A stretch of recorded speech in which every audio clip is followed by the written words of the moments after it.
Selamat malam. Pada kesempatan kali ini, kami dari grup 3 Data dan Information Management akan menjelaskan terkait dengan sistem pembelian dan penjualan barang menggunakan PHP dan MySQL.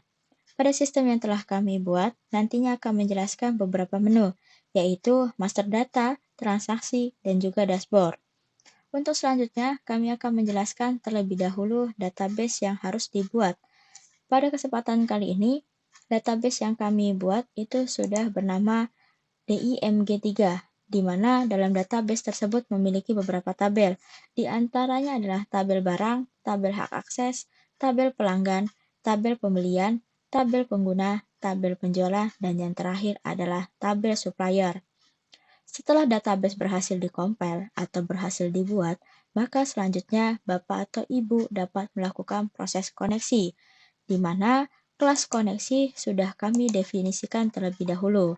Kelas koneksi digunakan untuk proses mengkoneksikan antara database dengan PHP, di mana memiliki beberapa function.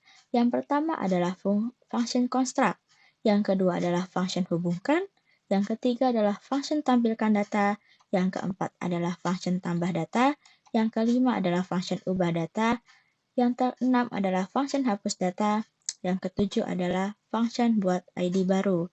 Setelah function tersebut didefinisikan di kelas.koneksi, maka langkah selanjutnya Bapak Ibu menggunakan form login. Untuk form login, itu akan dibantu oleh index.php. Namun, di index.php ini, Bapak Ibu bukan hanya mendefinisikan untuk statement login saja, tapi ada beberapa statement, yaitu statement untuk kontrol menu, dilanjutkan untuk drawdown menunya, seperti apa. Pada kesempatan kali ini, kami menggunakan beberapa menu, yaitu menu master yang memiliki beberapa submenu, diantaranya hak akses, pengguna, supplier, pelanggan, dan barang. Begitupun dengan transaksi, memiliki dua submenu, yaitu pembelian dan penjualan. Dan yang terakhir adalah lain-lain.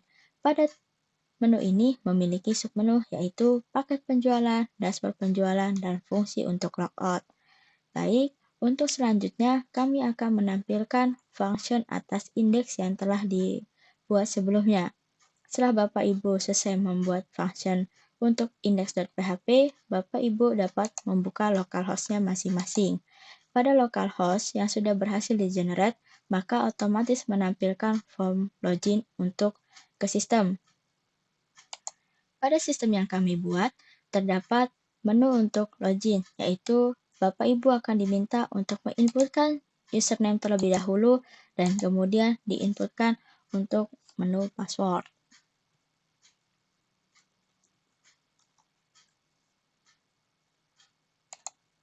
Setelah Bapak Ibu sudah menginputkan username dan password, maka klik login untuk masuk ke sistem. Jika berhasil masuk, maka akan menampilkan form utama, yaitu master, transaksi, dan lain-lainnya. Baik, kita akan masuk ke master, di mana master tersebut memiliki hak akses. Berikut adalah tabel dari hak akses. Dalam tabel tersebut memiliki 3 function, yaitu function tambah, function edit, dan terakhir adalah function delete. Adapun detail dari data tersebut adalah ID akses, akses, dan keterangan. Berikut ini adalah form untuk membuat data hak akses. Pada hak akses.php, silakan Bapak Ibu mendefinisikan formnya menggunakan .php. Nantinya pada fungsi ini akan menghasilkan form untuk menampilkan data, mulai dari tambah, edit, dan sampai dengan delete.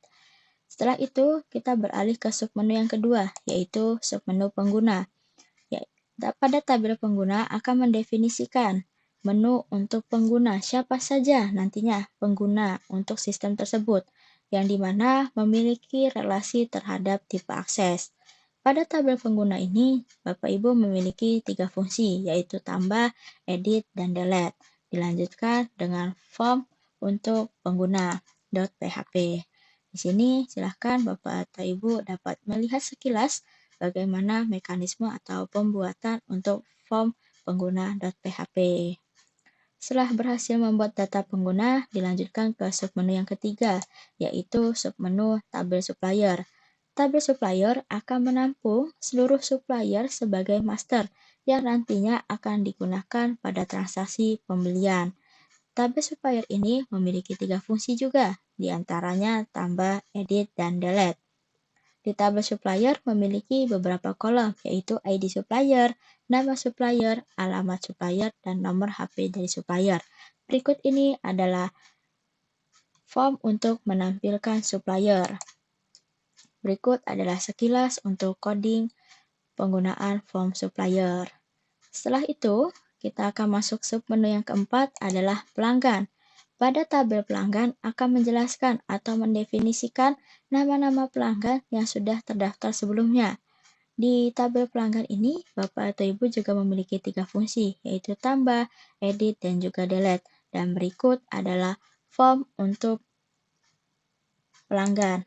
Nah, di sini Bapak atau Ibu dapat mendefinisikan penggunaan pelanggan seperti apa nantinya. Nah, di sini kita ada untuk tambah, ubah, dan hapus data. Dan yang terakhir adalah menampilkan datanya seperti apa. Selanjutnya, kita masuk yang ke submenu yang terakhir, yaitu submenu barang.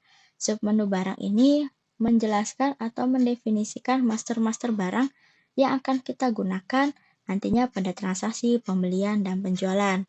Di tabel barang juga mendefinisikan 3 fungsi, yaitu tambah, edit, dan delete. Di antaranya adalah kolom ID barang, nama barang, keterangan barang, dan satuan dari barang, apakah itu unit, set, ataupun buah. Setelah kita berhasil membuat data master yang harus dikonfigurasi sebelumnya, maka kita dapat beralih pada menu transaksi. Di menu transaksi sendiri, kita masuk ke pertama yaitu submenu pembelian. Di sini, Bapak atau Ibu dapat melakukan proses tambah, edit, ataupun delete. Berikut adalah form utama dari tabel pembelian. Jika diklik tambah, akan menampilkan otomatis form pembelian, di mana ID pembeliannya akan terisi secara otomatis. Dilanjutkan dengan nama barang, yaitu master dari barang. Kita dapat memilih barang apa yang akan dilakukan pembelian, dan sistem akan menampilkan drawdown-nya. Jika sudah, Bapak atau Ibu akan diminta untuk input harga. Dilanjutkan dengan jumlah, dan dilanjutkan dengan nama supplier. Supplier sendiri, kita mengambil data dari master supplier. Setelah itu, Bapak atau Ibu akan dihadapkan 2 pilihan, yaitu simpan atau batal. Jika simpan, maka menyimpan datanya ke dalam sistem, dan batal digunakan untuk membatalkan transaksi. Kita akan coba simpan. Setelah data berhasil disimpan, maka sistem akan menyimpan data tersebut dan otomatis diletakkan pada barisan yang terakhir. Di sini Bapak atau Ibu dapat melihat fungsinya yaitu B0022. Jika Bapak atau Ibu mau melakukan edit, maka klik edit data. Jika ingin menghapusnya, maka klik delete. Setelah transaksi pembelian atau stok berhasil dibuat, Bapak atau Ibu dapat melakukan proses ke menu selanjutnya, yaitu penjualan. Pada tabel penjualan, form utamanya akan menampilkan data-data penjualan yang sudah berhasil dilakukan sebelumnya. Di sini ada ID penjualan, nama barang, harga penjualan, jumlah barang, dan pelanggan. Jika Bapak atau Ibu klik tambah, akan menampilkan form penjualan, di mana ID penjualan akan otomatis terisi. Silahkan input atau pilih barang yang sudah kita buat sebelumnya. Bapak Ibu akan diminta input harga, diminta jumlah, dan diminta nama pelanggan yang melakukan penjualan atas data tersebut. Saya pilih pelanggan B. Bapak Ibu akan dihadapkan 2 pilihan, yaitu simpan untuk menyimpan data dan batal untuk membatalkan transaksi. Klik simpan, maka sistem akan menyimpan data secara otomatis dan menempatkan data pada urutan terakhir. Jika Bapak atau Ibu ingin melakukan edit atau perubahan data, silakan klik edit. Namun, jika Bapak atau Ibu ingin melakukan penghapusan data, maka klik delete. Setelah Bapak atau Ibu sudah selesai melakukan proses transaksi, Bapak atau Ibu bisa lanjut ke menu selanjutnya, yaitu menu lain-lain, di mana menu lain-lain ini terdapat submenu yang pertama, yaitu paket penjualan. Pada paket penjualan ini, sistem akan menampilkan atau membantu Bapak Ibu dalam merekomendasikan paket penjualan. Silahkan inputkan, isikan jumlah barang yang akan dikombinasikan. Kemudian isikan jumlah barang dalam satu paket penjualan dan klik buat rekomendasi.